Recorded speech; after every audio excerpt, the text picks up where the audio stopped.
My name is Thomas. I lead our sales team at Kritik. My name is Kelly. I'm the Director of Customer Success here at Kritik. And it's interesting because sometimes one of the big objections we hear to peer assessment is it's not going to work well. My students aren't going to be nice to each other. But you actually would be surprised the number of students who are very kind to each other, actually. And they want their peers to do better because they also want to get good evaluations. Like they want to get meaty evaluations that have meaning and value to them. So they want to give that to their fellow students as well. And a lot of the times they're not just giving, one or two sentences of critique, they're actually giving paragraphs, which is really, really cool to see. And I think that part of that is from creating that kind of environment where there is trust and there's respect. A lot of the time, when we talk about peer assessment, the natural inclination is to think that it works really well for writing assignments. And that's true.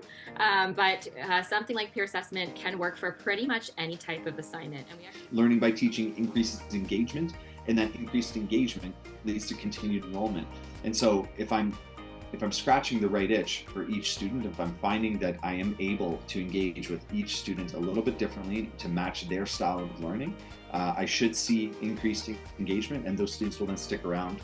We found that through peer assessment, instant feedback from 2-3 individuals is invaluable. This is a student quote, providing a range of criticism that I wouldn't receive from a single source. We've had case studies where one Kritik professor went from 3 weeks to 3 days being able to grade and give feedback to all of his students in his econ course, introductory econ course. It's been proven that Kritik has shown to decrease underrepresented student dropout rates, and it does that, peer assessment does that, because it removes that fear of bias. Work is anonymized. I get to engage with people, and if that threat of feeling like I am going to be judged or someone is going to judge me. So we really know that today, I'm sure we can all agree, we are preparing students for a world that really doesn't exist yet.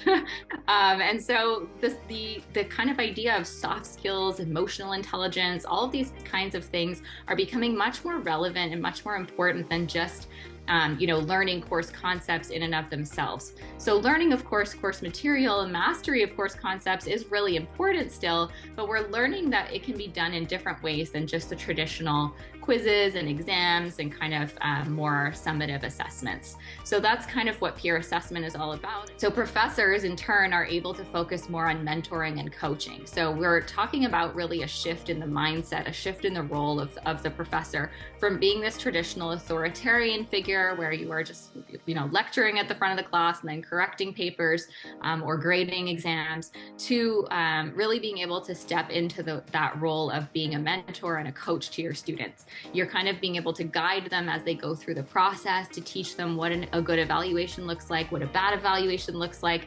That's okay. We're all sort of learning along the way in this process. The main question we need to ask ourselves whenever we're introducing any technology, and quite frankly, whenever we're doing any new initiative, is what are you trying to achieve? What is the goal that we're trying to achieve?